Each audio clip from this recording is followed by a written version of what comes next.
All right, folks, thanks for being here. Gonna open up our questioning with third row left, Andy Anders, 11 Warriors. Yeah, Ryan, are you ready to name a starter at right guard, and what's the situation looking like on the offensive line? Yeah, we'll keep looking at it this week. I think we're going to probably roll a bunch. It looks like going in that Tegra will start at right guard for us. He's had a good preseason. He's done a nice job. We'll continue to assess it, all the way up into the game time. But he's earned the right to start in this game. I think we're going to see us playing multiple guys in the offensive line in this game. But he's been consistent. Now he's got to go put it on the field and play. Fourth row right, Spencer Holbrook, Letterman row. Ryan, at linebacker, are you guys going with Sonny to start the game, and how do you figure that's going to, is it going to be like the right guard where you guys rolling up the guys? Yeah, we're going to play multiple guys at linebacker, but Sonny has separated himself for sure, and we'll start at will linebacker for us. He has done a nice job in this transition from safety, and when you move up, the game moves faster. It's just quicker. And he's changed his body, and the reps that he got in the spring really helped. And I think, he's done a good job, of communicating. He and Cody work well together. But you're also going to see Arvell in there. You're going to see CJ in there, Gabe. These guys are going to get reps, and we'll try to play as many guys as we can in this game. Let's go, Tony Girdman, Buckeye Huddle. Ryan, with the new quarterback starting, I'm sure you've seen him more than anybody. You know what to expect. What will you see from Will on Saturday for your expectations to be met? Yeah, we want him to run the team and be clean. Get us in and out of the huddle. Get us up to the line of scrimmage. Be sharp. Take care of the football. You've heard me say the term "make the routine plays routinely." Play well on third down, red zone in 2 minutes. I mean, that's what we're looking for out of our quarterback. But in particular, in that first game, it's run a clean operation.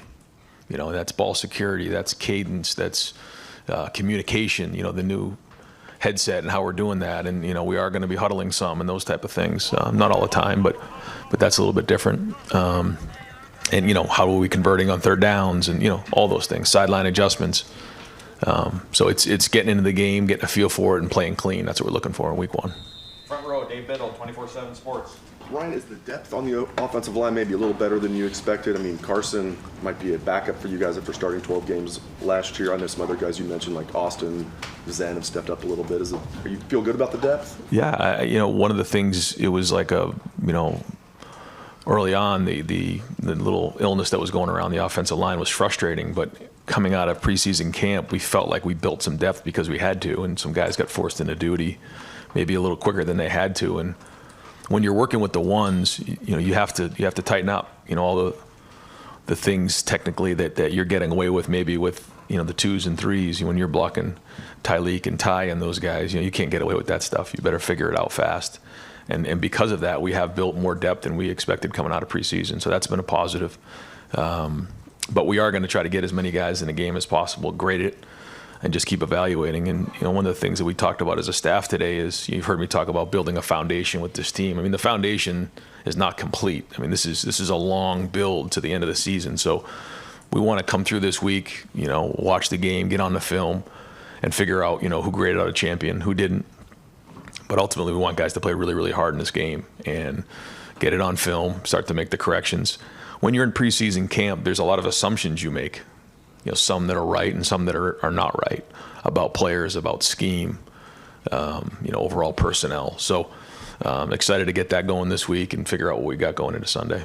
Real quick, Tegra is a pretty soft-spoken guy. How did he take the news that he's going to start on Saturday? He's just going day to day right now and working. I think that's what's been good about the offensive line is, guys have been, working at it every day, and we've moved some guys around in there. Even as of this past week, we've shuffled it up a little bit just to kind of see guys move in different areas. We know we have to build depth going throughout the season, so I think it's going to pay off for us.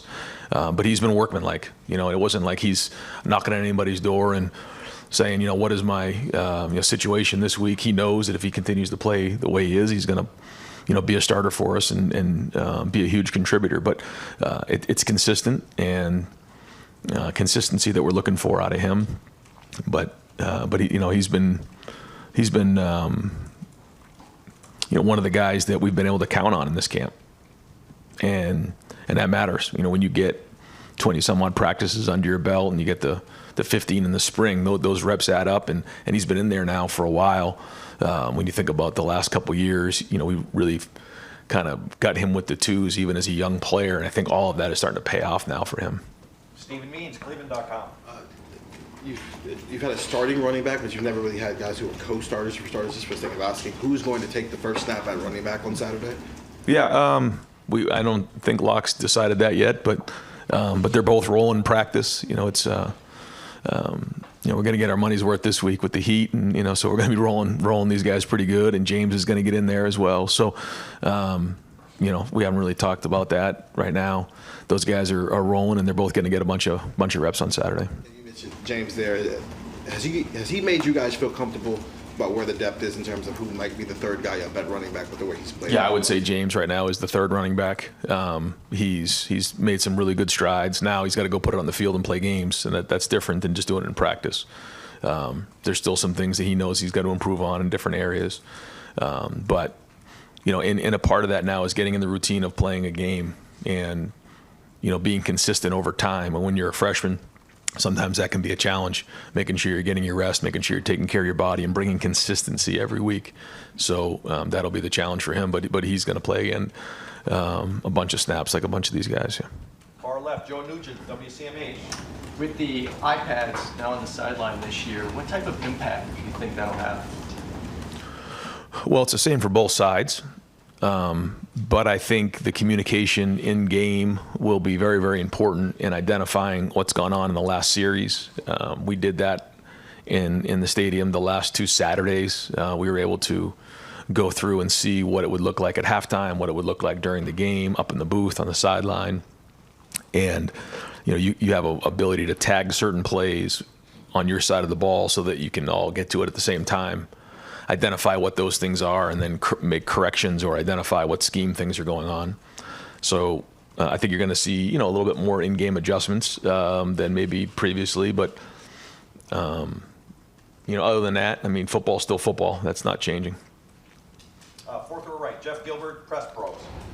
Coach, in regards to Will and his mental approach, he's in a position of a team of expectations, goals higher than he's probably ever been around. How's he handled that since you named him the starter? How do you expect him to carry that onto the field? Yeah, I expect him to be the same way he's been since he arrived here. You know, we went through the recruiting process there, and you know, he knew what he was getting himself into here at Ohio State. And not to speak for him, but you know, I think there was only maybe a couple places he would have considered other than going to the NFL, and this was it for him. You know, he wanted to be here, and I think a big part of that is he knew what came with it. And he's really embraced that role. You know, he's been in here getting extra film work in this week already. He's put a lot of work in this preseason. So, you know, we ask our quarterbacks to do a lot here, and he's embraced that part of it. So he's got a good look in his eye this week, and I think he wants to get on the field and get started. Third row right, Dylan Davis, Delaware Gazette. Staying with the quarterbacks here, is Devin still firmly entrenched as your backup quarterback right now? He is, yeah. Going into the week, how do you want to kind of split those reps there? How quickly do you want to get on the field? Yeah. Are you playing for that, or just kind of feeling out the game? Yeah, we've talked about that, Chip and I, about, you know, as the season goes on, where do we want to insert him into games? You know, we'll kind of see how the week plays out, but I probably don't see us doing that in terms of, like, you know, the third series or the first play of the second quarter in this game in particular, but it's something that we're considering. Deep center field, Jeremy Birmingham, the podcast. Ryan, I know as a coach you're not going to assume anything, but if other than winning and getting out of this weekend healthy, what makes this season opener a success to you as a coach and this coaching staff when you have put all this work in the offseason? Yeah, it's not easy, but it's simple. You want as many guys to grade out a champion as possible, 80% or more, and you've heard me talk about that before, but you know, sometimes the best answers are the simple ones. You know, guys, you know, you grade it out, either you did your job or you didn't, 80% or higher, and then, you know, that we are the hardest playing team in the country. I mean, that's really, I know nothing's going to be perfect. It's a start, but if our identity is going to be the hardest playing team in the country and we're going to be giving unbelievable effort, we have to put that on film. We got to grade out over 80%. We've got to play really, really hard, and that's what I mentioned to the staff today, and that's what we're going to talk about here in the team meeting at 2:30, and that's what we're going to, you know, really be echoing out through all the week, and then hold them accountable on Saturday, and then come in Sunday, identify what what went well, what didn't go well, and continue to bang that drum. Also knowing that we're going to have to enhance, our scheme as the season goes on. You let everyone know that 130 years ago Akron won 12-6. I have not. Far right, Adam King, WBNS. Well, kind of going off of that, since 2019, this is your first time opening against a non-Power 5 team. You don't have to go on the road against a Big Ten team. You're not playing top 5 Notre Dame. How is that different for you guys to be able to step on the field on Saturday?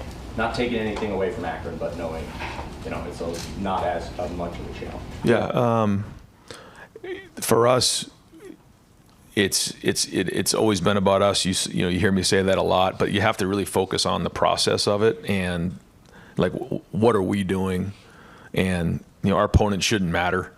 If it does, then we're setting ourselves up for failure. So what is the standard? Again, grade over 80% and be the hardest playing team in the country, and that shouldn't matter who you're playing, because they all matter, they all count, and we're trying to create a standard for ourselves, and whatever team we play, and then we go from there. So like I tell the guys every day in practice, you're not allowed to have a bad day around here. It's just not allowed. So we have to understand that every time we only get 12 opportunities. That's it. Of all the work we put in and all the time and effort we put in, you get 12 opportunities. So let's go play with our hair on fire and run around and hit. Dave Holmes, WSYX.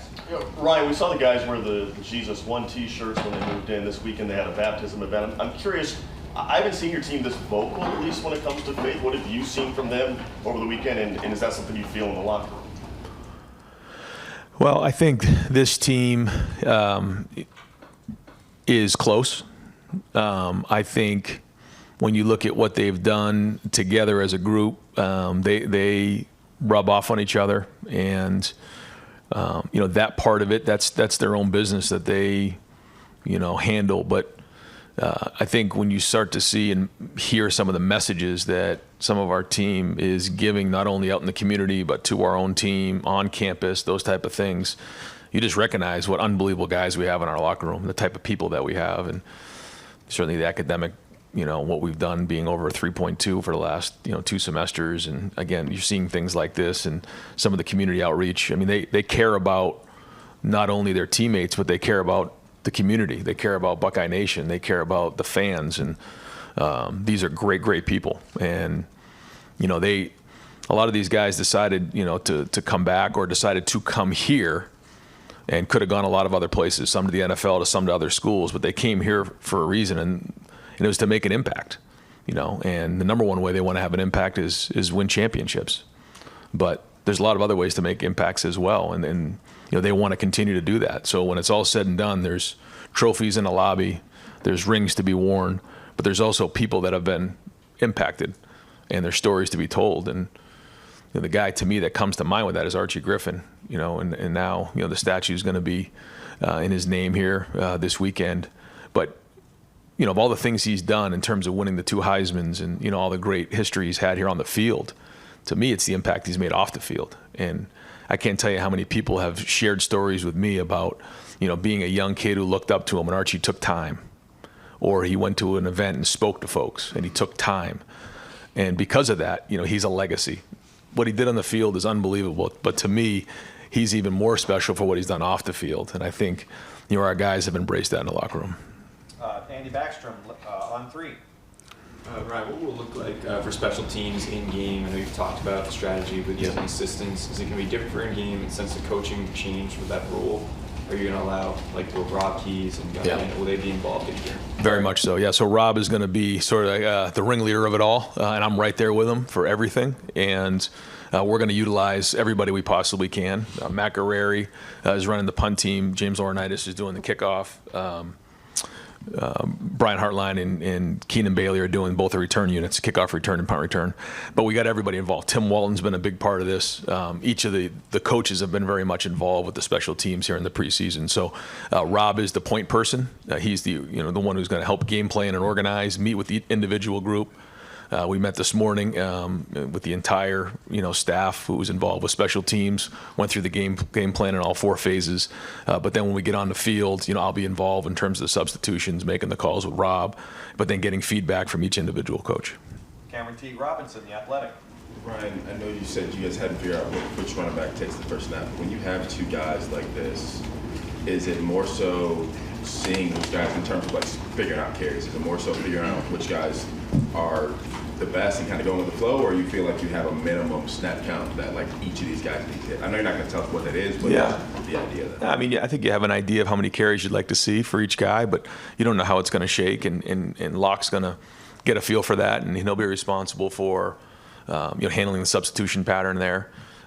These things seem to have a way of working themselves out. It seems to be a topic of conversation sometimes, this time of year, like how's it all going to go? I think we get a feel for it, and assess it after the first game. This will be the first time for Quinn Sean that we've been in a game with him, and it'll be interesting to see, as we go, how he goes as the game goes, and the type of back that he is as the game wears on. But I'm excited to see these guys run. Far left, Whitney Harding, WCMH.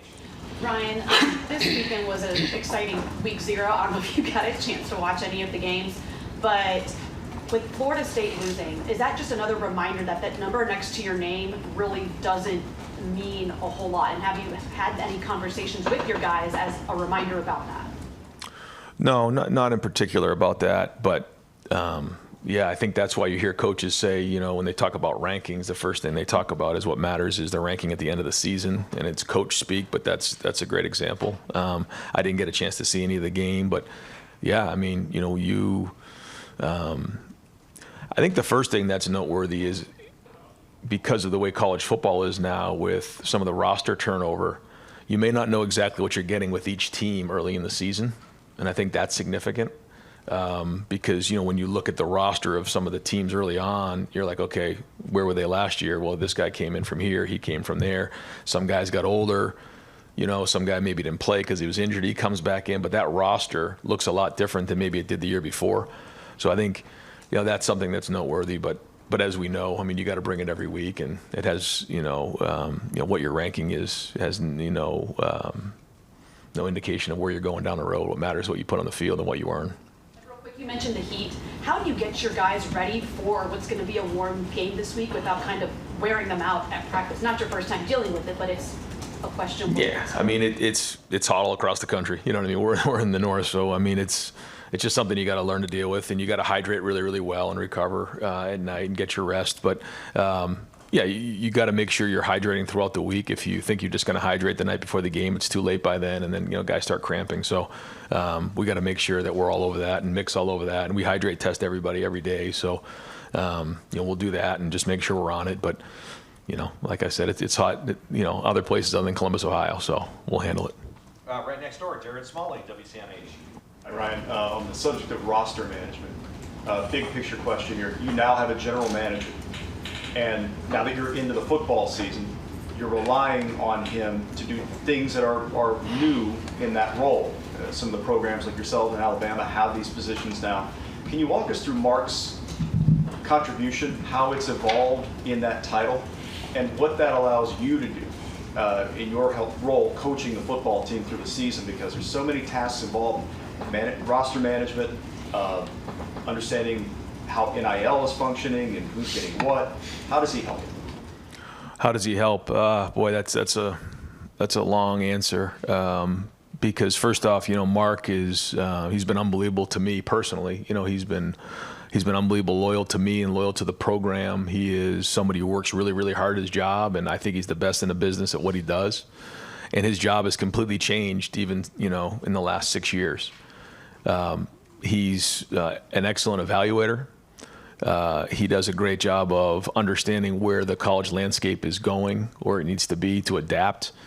And, he's really had a huge hand in putting this roster together. Now, it used to be the evaluating and then the recruiting part of it, the weekends.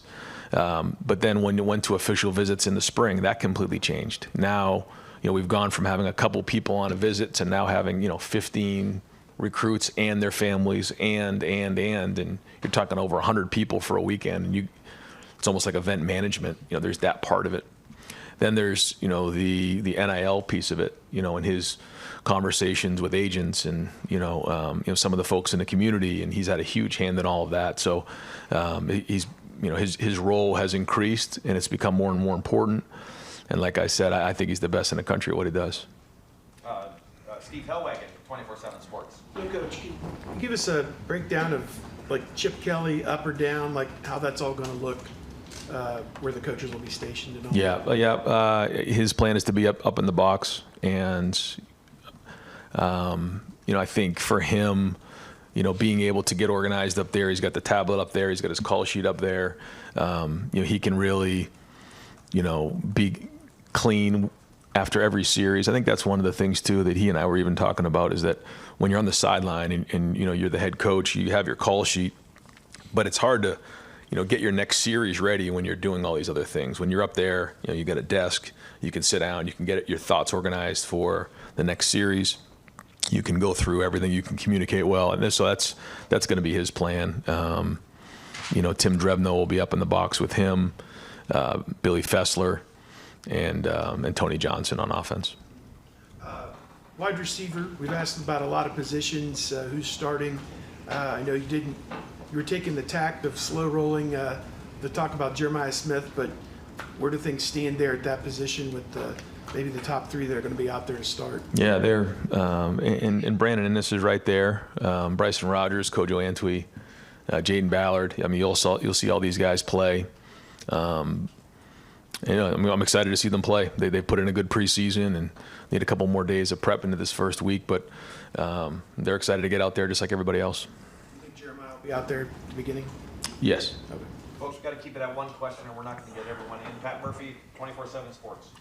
Ryan, since the 2 losses to end last season, it seems like you guys have just been building towards this. I know you mentioned earlier that this build continues. This doesn't end anything, but to get to week 1, to get to a game, to kind of get back into that rhythm after an off season of talk and whatnot, just how much is there the excitement and getting things rolling? Yeah, we were really excited, and that's kind of what we said. Yesterday was our first game week practice of getting back on the field and playing games again. It feels like forever since we played a game, and there's been a lot of hard work, mostly by the players, but also by the coach, by the staff. A lot of people involved to build this team, and Coach Mick and his staff and the coaches and everybody involved to put this roster together, to go attack the season. And I can't say enough about the leaders and the guys in this team who have continued to work hard to get to where we are right now, and now it's time to go put it on the field and play. But now there's a lot of excitement, and just like any time around here, everyone's excited about the season. There's a lot of talk around Ohio State football, and that's great. But what matters is what we put on the field and what we do on the field. So, like I said, fired up to get on the field and get on the film afterwards and figure out where we're at. Dan Hope, 11 Warriors. Ryan, with Will having a couple weeks going into the season to be the starter, do you feel like the offense is in a better rhythm than maybe it was this time last year? We'll see after the first couple games, but we'll see. We'll see. I mean, I do feel like we've had some really good days of practice. I feel like we've had a couple really good moments in some scrimmages. Still looking to be more consistent. Still, where our expectations is my expectations of where we are and where we are right now. We're not close, but I didn't expect us to be either. So it's like I said before about Quinshon. It's the same with Will. Like, we haven't played in a game with Will. We haven't played in a game with Quinshon. So I'm again fired up to see what it looks like on the field. But then get on there and figure out if some of the assumptions we've made are accurate and which ones aren't, and then enhance the things that are going well and fix the things that need to get fixed. Bill Landis, Kings of the North, the podcast.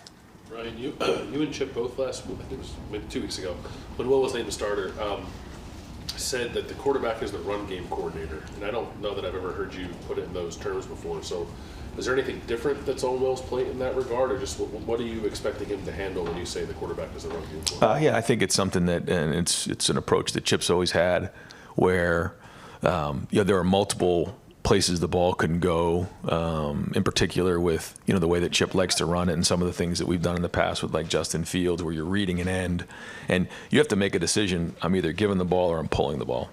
There's an opportunity to throw the ball or hand the ball off, or check the play.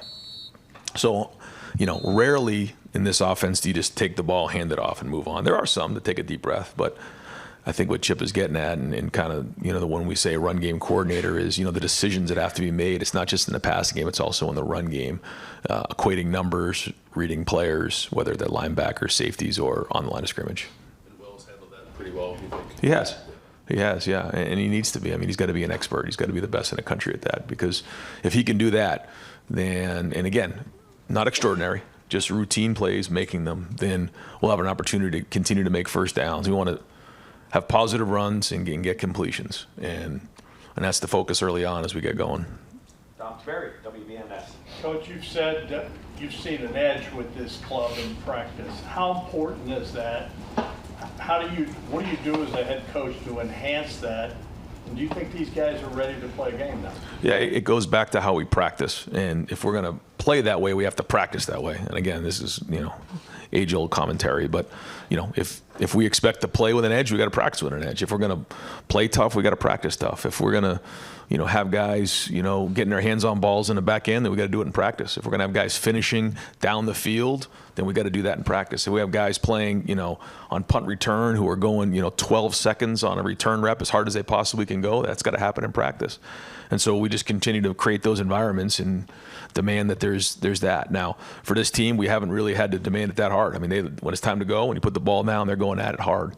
But that's our job as coaches, to create that environment, because, as the saying goes, you're going to sink back to the level of your training. And so we have to make sure that happens every day in practice. And, good news is it's been like that in practice, but it's got to continue. Bill Rabinowitz, Columbus Dispatch.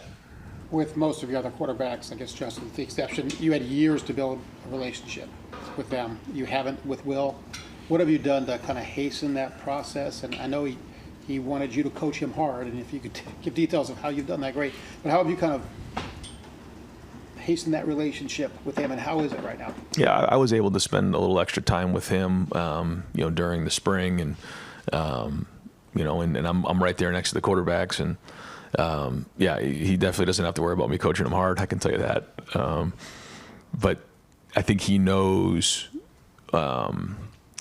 I think there's a level of trust there. He knows, what's come before, and we talked about that during the recruiting process. That all right, here's what needs to happen in order for you to get to where you are.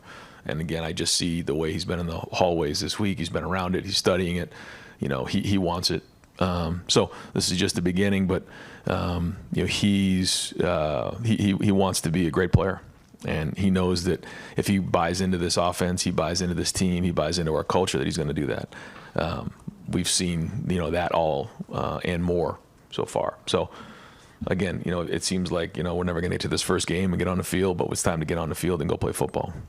Austin Ward, podcast. Ryan, you've talked often about the potential length of the season and needing to build depth. You've been asked about a couple specific positions, but I know they're all different. Generally, do you think that your philosophy to younger guys or building depth, whether that's by design or different game situations, do you think that's going to be different? Do you expect it to be different? What is the planning to build that early in the year? Yeah, I think that it needs to be a little bit different. I think there's some things we've done in the past that have been really good, and some other things that we probably need to do a little better. But also considering that this is going to be a different season. So I think that leads you to, there's some things that we need to do to make sure. And sometimes, you got to go put them in the game and, kind of hold your breath. But it's the right thing to do, because you just never know how these things are going to go. So, again, whether it all happens in the first game or not, who knows. But philosophically, we got to get guys in the game, and we have to prepare guys to get ready, because, that run down the stretch is going to take everybody we got. Joey Kaufman, Columbus Dispatch. Ryan, now that you've had a full preseason run up to practice with the helmet communications and all that, how has that gone? How do you anticipate it just being a factor, and what have you kind of learned from practicing with it? It's different. Yeah, it is different, and cutting it off at 15 is significant. Making sure that we have a plan for if it goes out, which can happen at times. When we were in the NFL, I remember that would happen sometimes. You've probably seen it in some of the games where it goes out for 30 seconds, and that can get you out of whack fast. So just those type of communications. But I think it's allowed Chip to communicate in particular situations really well with the quarterback. what's the down the distance, what can we expect here, those type of things. And then getting feedback from the quarterbacks on, what is too much information. So it's been good, but, the day-to-day has mostly been just, in practice. The two that we've had were mock scrimmages. We turned it off at 15 to really get a feel for that. So, we'll get the call in early and get them lined up and go from there. To clarify, will Chip solely be the one talking to Will, or will you be able to talk to So him? I have it on me, which we did the other day, and I just realized that. I said, well, I don't know if that's good or bad for you. But so I do have the ability to get on there and talk to him, but I'm mostly going to let Chip do that. Any final questions? Tim May podcast. Thanks, Jerry. Three-parter. Number one, will you watch the Connor Stallions piece tonight on Netflix? Number two, what is your favorite moniker going into this year? Is it Hair on Fire, or is it Leave No Doubt, which you said in Indianapolis, which was kind of stirring, to a certain extent? Mm-hmm. And then number three, what do you want most? Now, I'll ask another number three. A lot's being made of the $20 million mark that Ross threw out there and stuff nationally about this roster, but you had a lot of guys come back, et cetera. And just what's your take on that kind of like hanging over this team as it heads into the year? Yeah, so no. What was the second question? What's your favorite moniker? Hair on Fire? Yeah, I like Leave No Doubt. Yeah, Leave No Doubt is something that when you again look back at kind of where we've been and coming up a drive short, a play short, and you can't leave it to one drive. You can't leave it to one play. You just can't. You have to leave no doubt. And that's it. It's like whether it's a prize fighter going down to either knock them out or leave it to the judges. You can't do that. And so that's been something that we've talked a lot about. Mick has hammered it in the off season. We still break down some of our meetings that way. We have to do that. So that's probably the one this year that we've grabbed onto the most. And then our team, every year the expectations are high. We've talked about this for years, and there's been a lot of teams, a lot of talent, a lot of great teams here. So that's nothing new. And so our focus, and this team has done an unbelievable job of just putting one day in front of the other and going to work. And that's about to start here. So I think our guys have had a good preseason. I think they're focused. I think they know what's important right now, and that's what we're going to do. We're just going to focus on trying to play the best game we can on Saturday and build from there. And that's all we can do. I'm talking about the $20 million thing is some people, best roster money can buy type thing and stuff. Does that bother you that that's out there? Well, I think, sometimes, things are said, but when you look at our guys, they're here because they want to be Buckeyes. They're here because they want to win championships. They're here because of each other, and to see, what they did the other day on campus, to see the impact they're making on people. Like, they understand what it means to be a Buckeye. They understand what it means to win a championship here. And that's the most important thing to me. The other part, there's a lot of changes in college football, and we're going to do everything we can to adapt and make sure that we're doing our part. But there's been a lot of hard work to put this roster together, and that's great. That's what we're supposed to do. We're doing our job.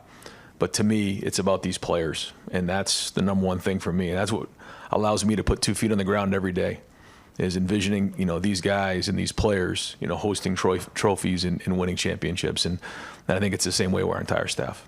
Great. Coach, thank you very much. Yep.